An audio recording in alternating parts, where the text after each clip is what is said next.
अस्सलाम वालेकुम व्यूअर्स, मैं हूं समीउल्लाह खान और आप देख रहे हैं लैंग्वेज टीवी। व्यूअर्स, अगर आपने हमारा अब तक चैनल सब्सक्राइब नहीं किया तो इसे सब्सक्राइब कर लीजिए ताकि लिंग्विस्टिक्स और लिटरेचर से मुतल्लिक आपको लेक्चर्स मिलते रहें। हमारा आज का टॉपिक है मॉर्फोलॉजी। पहले हम इसकी डेफिनेशन की तरफ जाते हैं। The study of internal structure of words.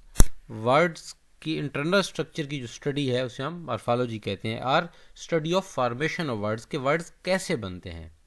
Another definition is the study of word forms and the relationship to the words in the same language. ये डेफिनेशन हो गई मॉर्फोलॉजी की कि वर्ड फॉर्मेशन किस तरह होती है। Today's video consists of what is a morpheme, what is free morpheme, what is bound morphemes and types of free morphemes and bound morphemes. Free morphemes की कौन सी टाइप्स हैं? Lexical morphemes and functional morphemes. Bound morphemes की जो types हैं वो हैं derivational and इन्फ्लेक्शनल morphemes. अब हम इसकी डिटेल में जाते हैं। मॉर्फीम्स, पहला क्वेश्चन है मॉर्फीम क्या है। Morpheme is the smallest meaningful unit in language. एक ऐसा छोटा सा वर्ड का हिस्सा जो कि मीनिंगफुल होता है। लैंग्वेज का एक ऐसा छोटा यूनिट जिसका कोई ना कोई मीनिंग होता है। A word or a part of a word, एक वर्ड या उसका कोई हिस्सा that has meaning, जो कि मीनिंग रखता हो, वो मॉर्फीम है।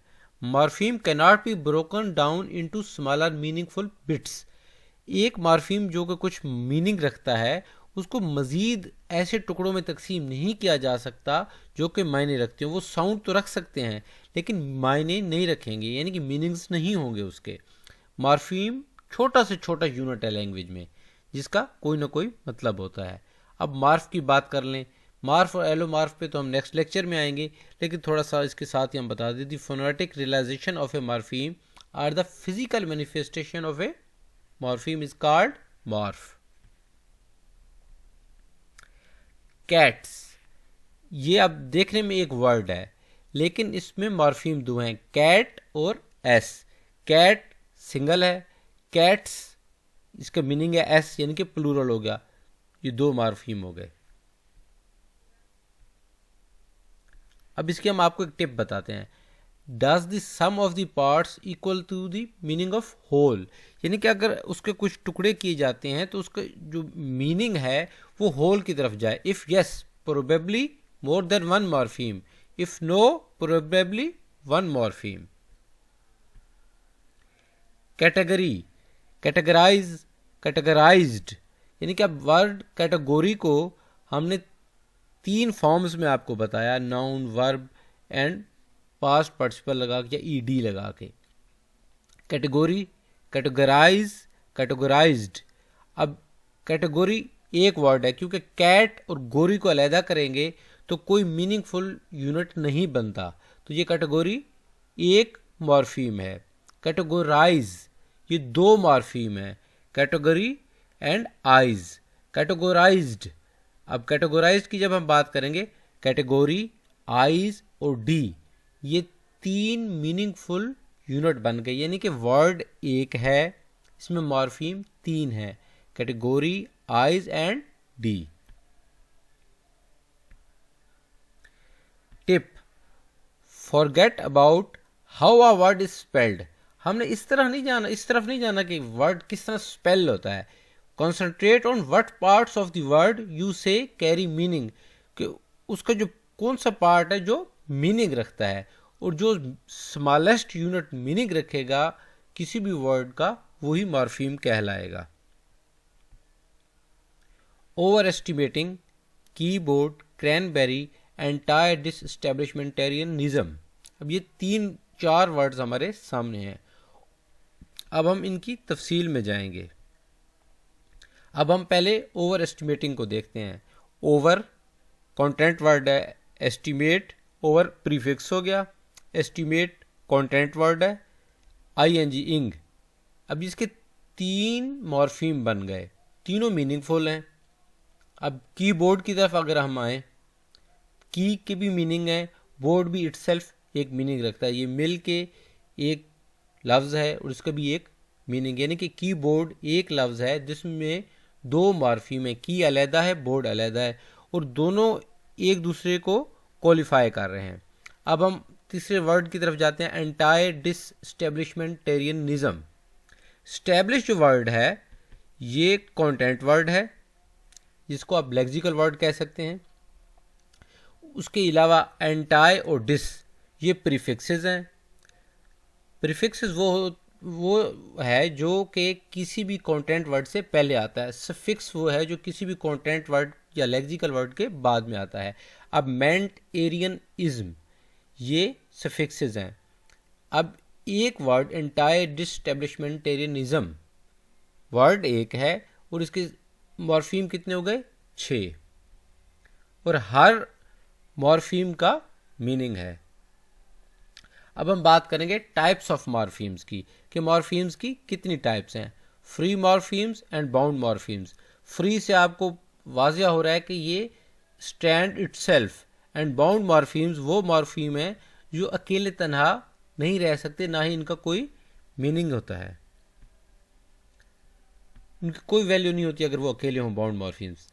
What is free morpheme? Free morphemes are those that can stand alone as individual words in a language. किसी भी लैंग्वेज में, किसी भी भाषा में अगर कोई वर्ड्स अलोन स्टैंड कर जाते हैं तो वो क्या कहलाएंगे? फ्री मॉर्फीम कहलाएंगे। कैसे? कैट, वाइटल, लाफ, ये इटसेल्फ जो है फ्री मॉर्फीम है और अलोन इनके मीनिंग है। इसके बाद हम जाते हैं फ्री मॉर्फीम की टाइप्स पे। फ्री मॉर्फीम्स की फर्दर टाइप्स हैं lexical morphemes and functional morphemes. अब हम जानते हैं आगे जाके कि लेक्सिकल मॉर्फीम्स क्या हैं और फंक्शनल मॉर्फीम्स क्या हैं। Lexical morphemes, they are picture और content words. They are picture words और कंटेंट वर्ड्स। पिक्चर वर्ड्स यानी कि एक लफ्ज़ हमारे सामने जैसे आए तो उसकी पिक्चर हमारे आंखों के सामने आ जाए। जैसे अब हम कहते हैं ब्लैक, तो एक कलर हमारी आंखों के आगे आ गया। जिस तरह हम कहते हैं bed, glass, T, cup, fan, जितने भी लफ्ज़ हैं जैसे जैसे हम बोलते हैं और समाज तक ये पहुंचते हैं तो एक पिक्चर हमारे आंखों के आगे आ जाती है। तो ये कौन से वर्ड्स हुए? कंटेंट वर्ड्स, और इनको मॉर्फोलॉजी जी की लैंग्वेज में क्या कहेंगे? Lexical morphemes. Free morphemes that carry the content of our utterances. हमारी अटरेंसेस का जो है कंटेंट हो वो क्या कहलाएंगे? Free morphemes. इसमें क्या क्या चीज़ें शामिल होती हैं? Nouns, verbs, adverbs and adjectives. These all are called lexical morphemes. और याद रखिएगा ये ओपन क्लास मॉर्फीम्स होते हैं। और ओपन क्लास क्या है हम डेफिनेशन में जानेंगे। Lexical morphemes are open class which means you can add new members to these categories. In categories में हम न्यू वर्ड्स ऐड कर सकते हैं। न्यू लेक्सिकल मॉर्फीम्स वक्त के साथ साथ बनते जाते हैं, जैसे कि स्लैंग टर्म्स हैं। You can invent new nouns, verbs, adjectives. आप इन्वेंट कर सकते हैं, जिस तरह नई नई चीज़ें आती हैं, मोबाइल है एट्सेट्रा। अब जिस तरह कोरोना वायरस के दौरान एक वर्ड न्यू क्रिएट हुआ है, कोविडियट, जिसका मतलब है कि ऐसा शख्स जो कि अपने जो जिस्म और जान है उसकी हिफाजत कोविड-19 की जो पॉलिसीज़ हैं उनके मुताबिक नहीं करता, एहतियात नहीं करता एट्सेट्रा, जिस तरह मास्क वगैरह नहीं पहनता या फासले पे नहीं रहता, सोशल डिस्टेंस नहीं करता, उसको क्या कहेंगे? जिस तरह हम पहले इडियट कहते थे अब उसको कोविडियट कहेंगे। तो ये एक नया वर्ड इंग्लिश लैंग्वेज में ऐड हुआ है और ये लेक्सिकल मॉर्फीम्स है। अब फ्री मॉर्फीम्स की दूसरी टाइप की तरफ आते हैं। पहले हमने पढ़ा लेक्सिकल मॉर्फीम्स, अब फ्री मॉर्फीम की दूसरी टाइप है फंक्शनल मॉर्फीम्स। फंक्शनल मॉर्फीम्स की डेफिनेशन की तरफ हम पहले आएंगे। Free morphemes that serve a more grammatical role connecting words together within and across sentences. Functional morphemes closed class, इनको क्लोज्ड क्लास मॉर्फीम्स कहा जाता है। क्यों? Because they cannot accept new members. ये न्यू मेंबर्स एक्सेप्ट नहीं करते, मजीद functional morphemes नहीं बनाए जा सकते, जो हैं बस वही हैं। Free morphemes helps us to connect lexical words. Lexical words को जोड़ने के लिए हमें कौन सी चीज़ काम आती है? Functional morphemes. That helps us to perform grammatical functions in the sentences और इन अ लैंग्वेज। एग्जाम्पल देखें, ही गोज टू स्कूल। अब इसमें आप गौर करें, गोज एक वर्ब है और स्कूल एक नाउन है। उसको जोड़ने के लिए हमें क्या चीज़ हमारे सामने आती है? टू। वो है क्या है? प्रेपोजिशन है।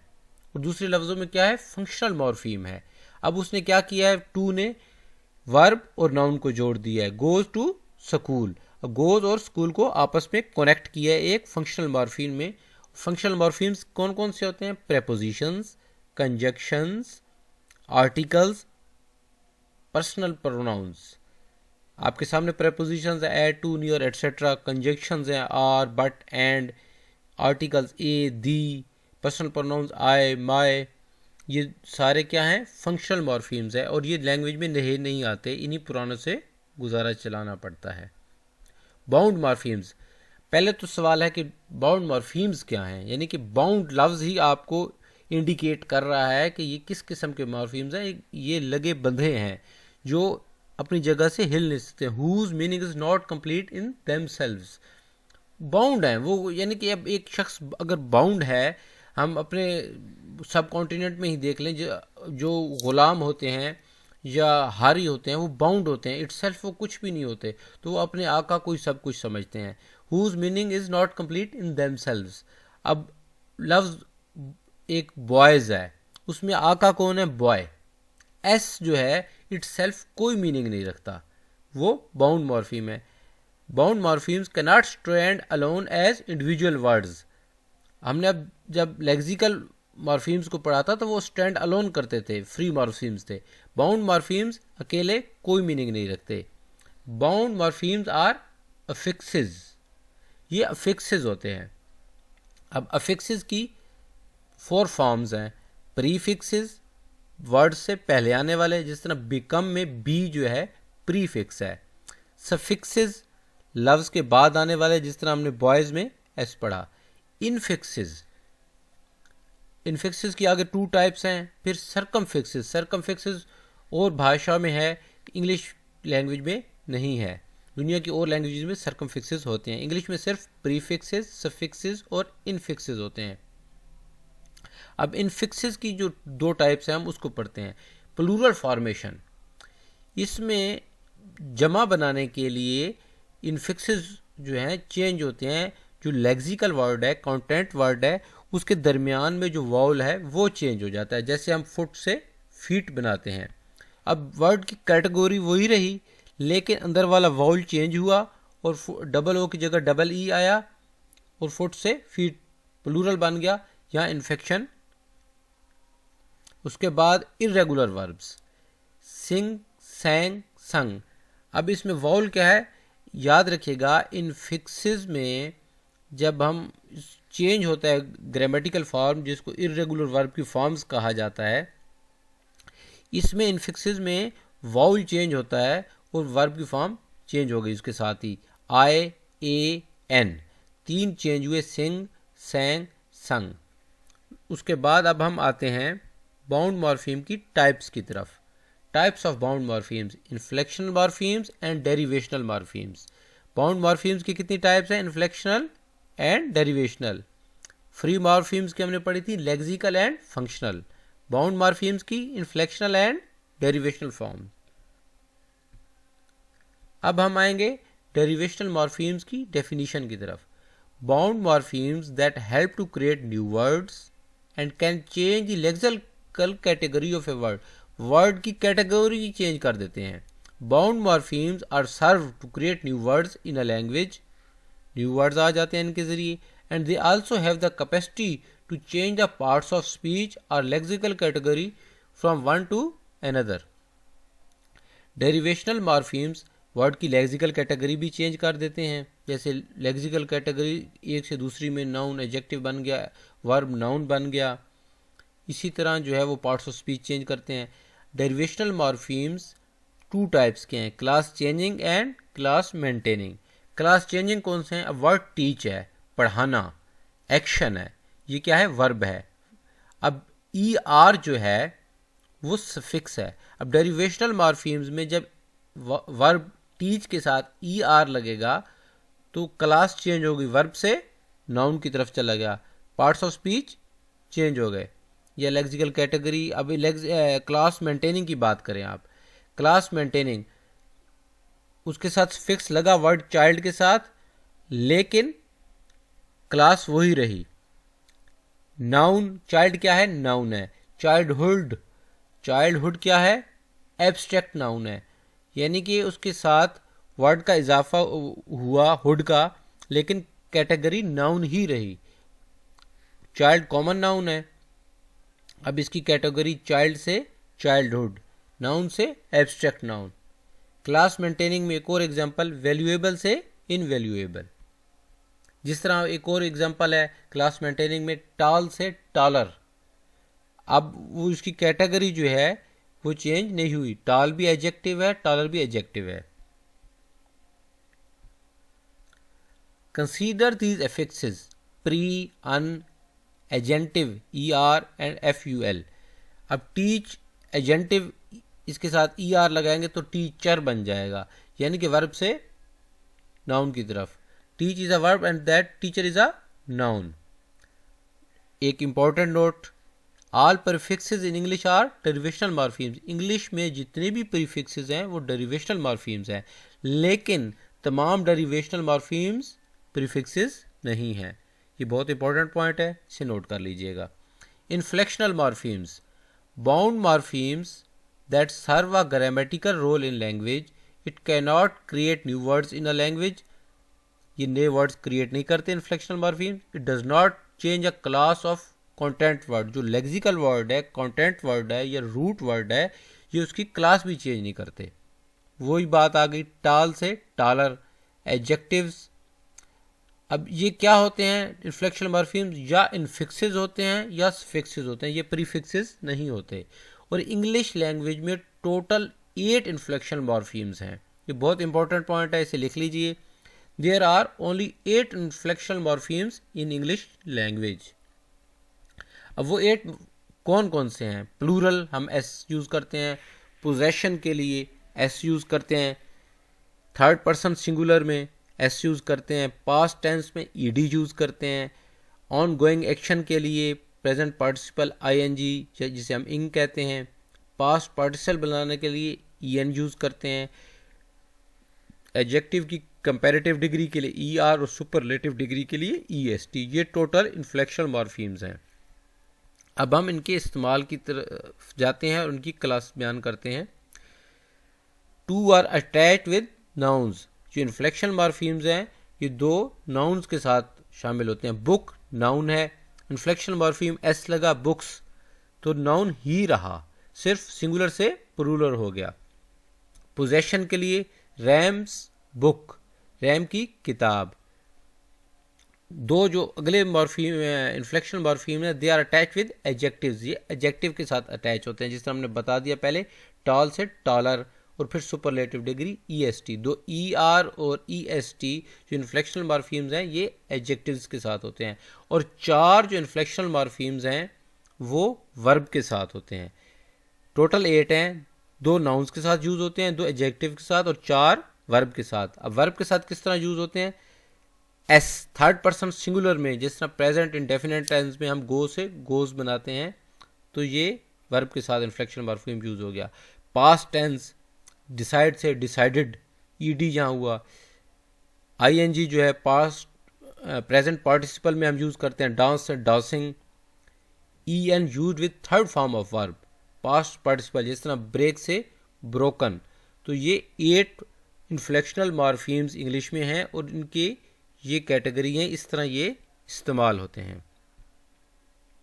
हम नेक्स्ट लेक्चर में बात करेंगे मॉर्फीम वर्सेस एलोमॉर्फ, और थर्ड लेक्चर में हम बात करेंगे मॉर्फोलॉजिकल एनालिसिस की। तो अब तक के लिए इतना ही। अगर आपने हमारा चैनल सब्सक्राइब नहीं किया तो इसे सब्सक्राइब कीजिए।